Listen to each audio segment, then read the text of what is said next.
Hello, welcome to Bob's Dungeon. My name's Bob, and I'll be your host. When I left Basic Dungeons and Dragons to journey forward into Advanced Dungeons and Dragons, it was into 2nd edition that I went. This is going to be the start of my look at 2nd edition Dungeons and Dragons. Like 1st edition, this first video is going to be about the Player's Handbook. The next video will be about both the Dungeon Master's Guide and the Monster Manual. The books I have for this edition of D&D are somewhat of a hodgepodge, for there was 2 versions of this game released. There was the regular version that was released, and then later on they released a revised edition. I have the revised Player's Handbook, the regular Dungeon Master's Guide, and the revised Monster Manual, but they're all pretty much compatible. So to play this game, you will need a copy of all 3 core rule books, which consist of the Player's Handbook, which we'll talk about in this video, the Dungeon Master's Guide, which we'll talk about in the next video, and the Monster Manual, which we will also talk about in the next video. You will also need a full set of dice, which consist of a 20-sided die, a 12-sided die, preferably 2 10-sided dice for rolling both percentiles and tens, an 8-sided die, a 6-sided die, and a 4-sided die. The Player's Handbook has 320 pages in it, much bigger than the 1st edition Player's Handbook. It has a copyright of 1995 and was published by TSR. This is the revised edition of this book, which is just like the regular edition of this book, only it's much better organized and all of the artwork is in color. So let's take a look at some of the artwork that is in this book to begin with. When we first open the book, we are greeted by the same picture that adorns the cover of the book. Like in the 1st edition, we are given several pictures that take up both the full and half page in this book to help set a tone and mood for this game and to give us an idea of what things may look like within. In the beginning of this book, they have a short glossary of terms that you will use in this game, and it also gives you a rundown of some of the basics. The next chapter in this book is all about the attributes, and it gives you several different ways to generate your attributes using 6-sided dice.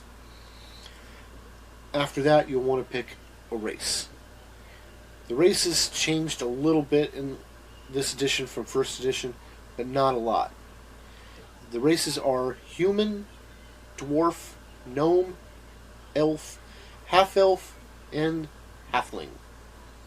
There are no half-orcs in this book, but they did include them in another supplement later on. Then you'll want to pick a class for your character. There are 4 main categories of character classes in this book, which are warrior, wizard, priest, and rogue. These categories have several classes listed under them. Those classes are fighter, ranger, and paladin for the warrior, mage, illusionist, and other for the wizard. Other is wizards can select a school if they wish and be a specialized wizard. There is also priests, which consist of clerics and druids, and rogues, which consists of thieves and bards. The bard is no longer a class in the appendix, it is a regular full class in this book. After you choose your class, you'll want to pick an alignment. The alignments are the same as in 1st edition. They are chaotic, neutral, and lawful, which are in turn broken up into 3 smaller components of good, neutral, and evil, giving you 9 full alignments.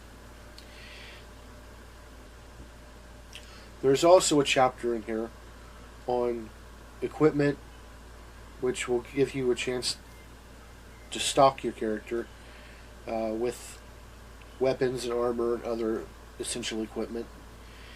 There is a chapter in here on combat, which is pretty good. It's stuff that the players need to know, what they need to hit when rolling a 20-sided die to hit an opponent. They also included in this book the saving throws for specialized attacks that in the first edition they included in the Dungeon Master's Guide, but not the Player's Handbook, which was weird. There are also rules in this book for NPCs, which are non-player characters, for the Game Master, because the NPCs will need information from this book to operate.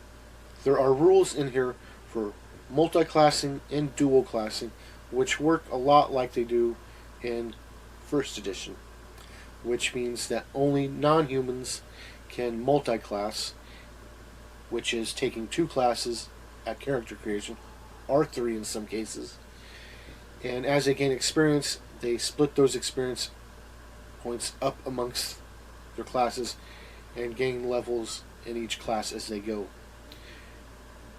The dual classing is only for the humans, and it still works kind of wonky. The human can advance in a class until they get tired of it, and then stop advancing in that class and take on another class. All the experience points they earn from then on raises the new class, and they gain the abilities for the new class, but they gain nothing ever again from the old class. They can still use the abilities from the old class in this edition, but they can never advance any further in that class.